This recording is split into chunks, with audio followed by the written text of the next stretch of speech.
ایک بادشاہ تھا، وہ پھولوں کی سیج پہ سویا کرتا تھا، خادمہ اس کے لیے پھولوں کی سیج بچھایا کرتی تھی۔ مدت گزر گئی، پھولوں کی سیج پہ سونے کا عادی تھا۔ ایک دن خادمہ نے سوچا، لونڈی نے سوچا، روزانہ بادشاہ اس سیج پہ سوتا ہے، پتہ نہیں کیا لطف ہوگا۔ اس سیج کا لطف اٹھانے کے لیے وہ بھی لیٹ گئی۔ سیج تیار کرنے کے بعد ایک لمحے کے لیے کمر سیدھی کی تو سارے دن کی تھکی ہوئی تھی، آنکھ لگ گئی۔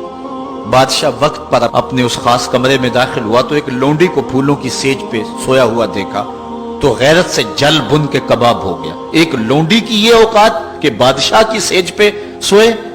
اس نے جلاد کو بلایا، کہا اس کو الٹا لٹکاؤ اور اتنا مارو کہ اس کی جان نکل جائے، تاکہ باقی خدام کو پتا چل جائے کہ بادشاہوں کی سیجیں، ان کے بستر، ان کے گھر کتنے مقدس ہوا کرتے ہیں۔ لونڈی کو الٹا لٹکا دیا گیا اور جلاد ضرب پہ ضرب لگا رہا ہے، کوڑے پہ کوڑا مار رہا ہے۔ وہ چیختی ہے، روتی ہے، بچا لو مجھے، میری جان نکل رہی ہے۔ روتے روتے کیا خیال آیا کہ اس نے ہنسنا شروع کر دیا۔ بادشاہ نے جلاد کو کہا، رک جا، اس لونڈی سے پوچھ روئی کیوں ہے، اسے یہ بھی پوچھ ہنستی کیوں ہے۔ جلاد نے کہا، لونڈی بتا روتی کیوں ہے۔ اس نے کہا، تجھے نہیں پتا جب کوڑا لگتا ہے تو جان نکلنے کو آتی ہے، نزع کا عالم طاری ہو جاتا ہے۔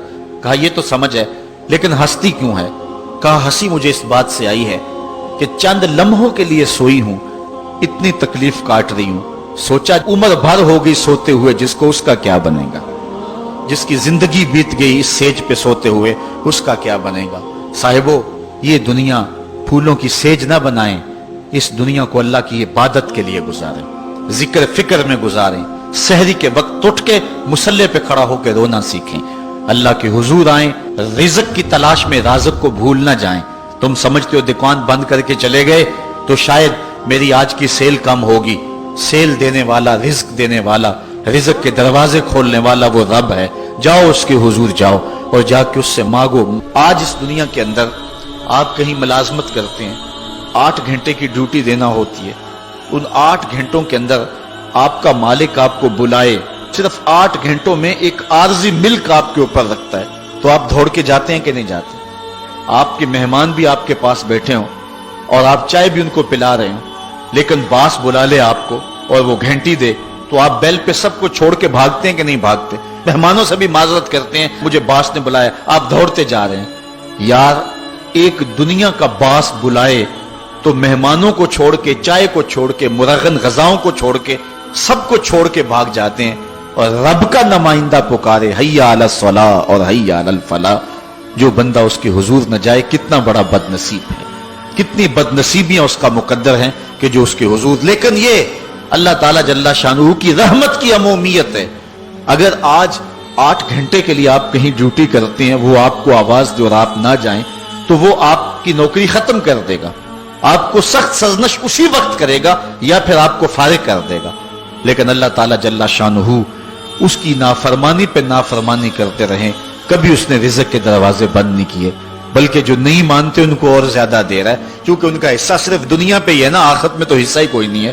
بلکہ فرمایا اگر مسلمانوں کی دل جوئی کا لحاظ نہ ہو تو میں کافروں کے گھروں کی سیڑھیاں بھی سونے اور چاندی کی بنا دوں، چونکہ انہوں نے دنیا کو دیکھا ہے، آخرت ابھی دیکھی نہیں ہے، ورنہ جو ان کے لیے آخرت میں رکھا گیا ہے، دنیا کی کوئی شے ان کے نزدیک حیثیت ہی نہ رکھے۔ بلکہ حدیث میں آتا ہے، صاحب مشکات نے اس کو لکھا کہ دنیا کے اوپر جس کو سب سے زیادہ تکلیفیں پہنچی ہوں گی وہ جنت میں لے جایا جائے گا، اور ایک مرتبہ جنت میں جو ہے وہ داخل کر کے نکال دیا جائے گا، اور کہا جائے گا کہ بتا دنیا کے اوپر تجھے بڑی تکلیفیں پہنچی؟ وہ کہے گا یا اللہ مجھے تو کوئی تکلیف پہنچی ہی نہیں ہے۔ جنت کی صرف آب و ہوا سارے دکھ ختم کر دے گی، اور جس نے تخت و تاج پہ بیٹھ کے بھی زندگی ساری گزاری ہو، حدیث میں آتا ہے اس کو جہنم میں ایک ڈبکی لگائی جائے گی، اور پھر اس کو کہا جائے گا بتا تو دنیا کے اوپر کوئی راحت پائی ہے؟ وہ کہے گا مالک دنیا کے اوپر میں نے کوئی سکھ دیکھا ہی نہیں ہے۔ ایک غوطہ جہنم کے اندر دیا جائے گا، دنیا کے سارے سکھ ہی بھول جائے گا کہ میں وہاں بادشاہ ہوا کرتا تھا، میں وہاں حکمران ہوا کرتا تھا، پوری دنیا کو میں نے جو ہے وہ ریوڑ کی طرح ہانکا تھا اور انسانیت کا قتل کیا تھا، میری رونت اور میرا تکبر دنیا کو جکا دیتا تھا۔ اس کو کوئی شے اور اپنی کوئی آکڑ اور کوئی بات یاد نہیں رہے گی، صرف ایک ڈبکی کی بات ہے۔ اور جس نے دکھ پہ دکھ کاٹے، غربت، تنہائی، دکھ، اذیت، مصائب، آلام، مشکلات، لیکن ایک بار جنت سے گزار کر کے جنت کی صرف آب و ہوا ہی سنگھائی جائے گی تو اس کو کہا جائے گا بتا دنیا کے اوپر تجھے کوئی دکھ پہنچا؟ وہ کہے گا میرے رب دنیا پہ مجھے کوئی دکھ نہیں پہنچا. اب بتائیے کہ اللہ کے حضور ہم حاضر ہوں یا کہ دنیا کوئی منشا و مقصود بنا لیں؟ ہماری زندگی کی ڈگر کیا ہونی چاہیے؟ پہلی بات تو یہ ہے کہ جنت کے مقابلے میں اس دنیا کی حیثیت ہی کوئی نہیں. اور دوسری بات، اگر دنیا کے اوپر ہم عزتیں سرخرویاں جس کو ہم سمجھتے ہیں یہ سرخرویاں ہیں وہ پا بھی لیں تو وہ کتنا کو عرصہ ہے، پھر اس کا حساب بھی تو ہم نے دینا ہی دینا ہے. اس لیے ہم دیکھ لیں جتنا برداشت کرتے ہیں اس کے مطابق جو ہے وہ ہم